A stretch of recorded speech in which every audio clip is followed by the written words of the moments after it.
Welcome to the new episode of the Community Mental Health Transformation Programme podcast, which today will look at primary care networks. Lisa Williams will talk to Dr. Murray Campbell and Dr. Waheed Abbasi about this area.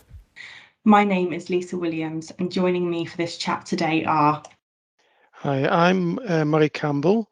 I've been a GP in the Cannock area for many years, and I'm also the clinical lead in mental health for what was Cannock Chase CCG and is now the ICB.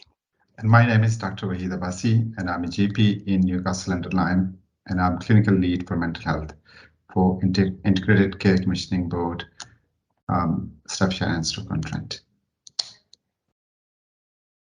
Great, thanks both, and welcome to this podcast. So today we're going to be focusing on primary care networks, which are also known as PCNs. So Waheed, I'm going to go to you first with this question.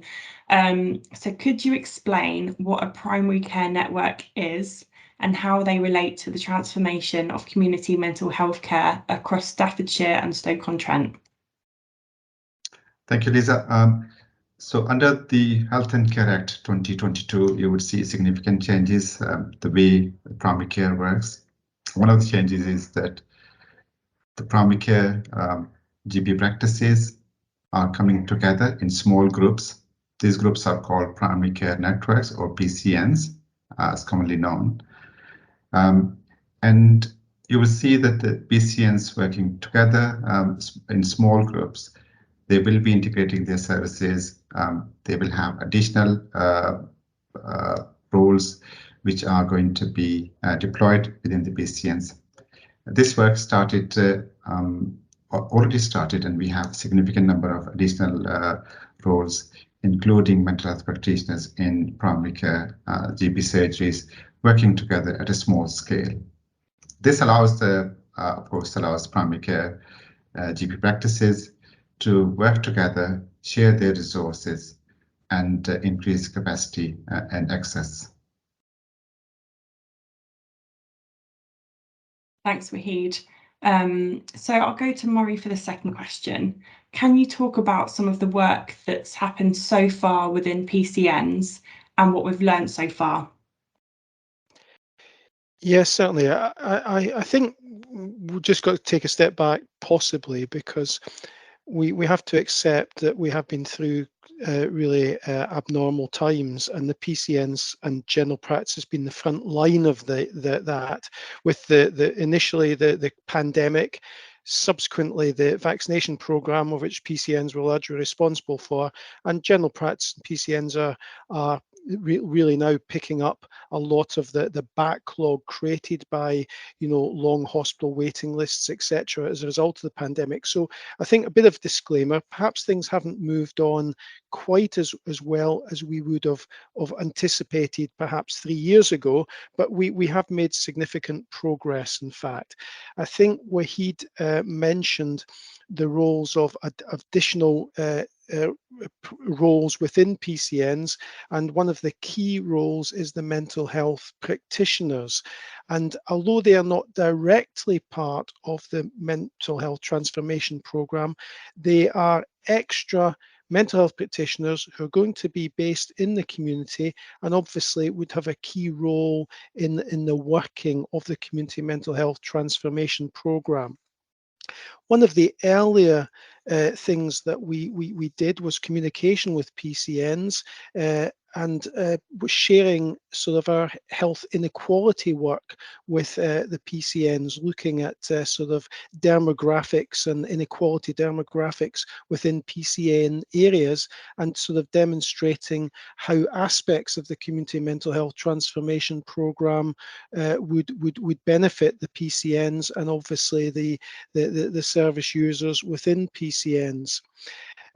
Moving on from that, we are now looking at other additional roles within PCNs, as in addition to the mental health practitioners. Now, they may be care coordinators to support the coordination of mental health care, and this is perhaps the crux of the transformation program, moving away from a strictly medical model of clinical care to the support that the voluntary sector organisations, other organisations, local authorities, etc., all have available in the community to support all aspects of people with mental health issues. So it's not just about the clinical aspect of mental health, it's about debt, finance, employment, education, etc., housing, etc. And so basically we are looking at almost teams within PCNs, little mental health teams in the community to support a more community approach to mental health care. Thanks, Murray. So I'll move on to the next question, which I'll go to you, Waheed. So how have these changes impacted service users so far, and what changes can we expect in the next 12 months? Murray has highlighted the way these roles are employed and deployed within the primary care networks. Traditionally, you would have seen that a lot of services were provided either in primary care or secondary care. There was a clear divide. A lot of these roles are now being provided, and a lot of these services are being provided in primary care at a primary care network level, a PCN level. You will see that the mental health practitioner, as Maria said, is one of those roles. There's a lot of other roles. We have first contact physios, we have social prescribers. The whole idea is to bring care closer to the patient and move away from just the medical model and prescriptive model to a very holistic model where care is closer to the patient, easily accessible. And of course, obviously, these roles are also intended to improve the access in primary care and primary care capacity. So I see that moving forward, there will be significant changes the way we are working. There will be much more integration of services.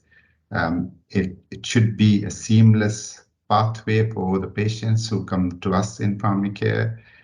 They will get the very holistic service, and they should have access to services a lot more easier than the traditional model of primary care and secondary care and tertiary care.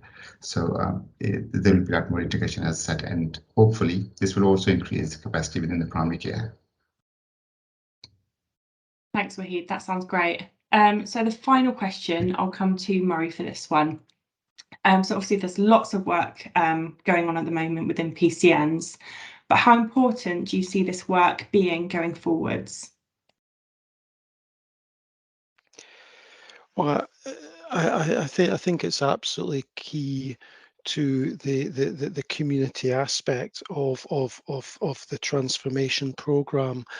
I think, as Waheed said, we've previously had a divide between primary and secondary care, and this doesn't help the people wanting to use or access the services. In addition to that, there has been an additional barrier about accessing the other support networks. And again, one of the key aspects of the transformation program has been a series of procurements which are now underway with the community mental health trusts being able to be involved in the procurement of special services to support debts, to support financial support, to support housing support, to support employment support, support health and lifestyle, and improve not only emotional and mental well-being, but also physical well-being in individuals who do have mental health issues. Now, I see part of the main way forward in the next 12, 24 months.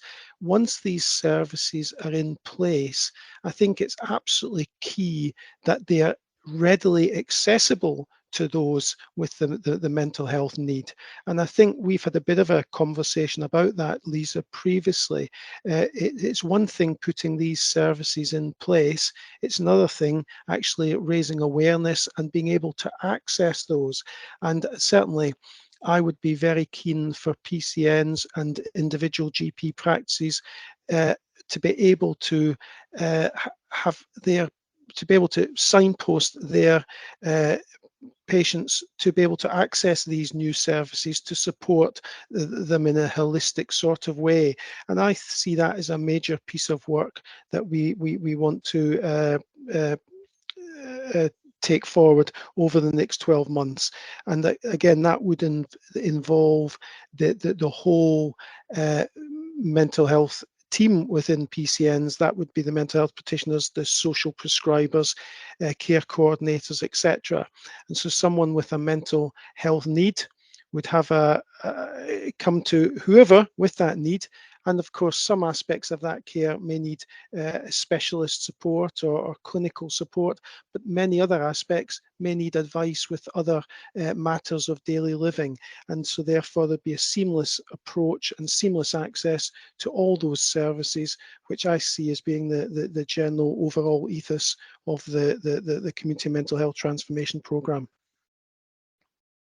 Thanks, Murray. That's great. Yeah, I completely agree. I think PCNs and well, the whole work within the transformation is fantastic, but we need to make sure that it's accessible so we can address those wider determinants that affect mental health.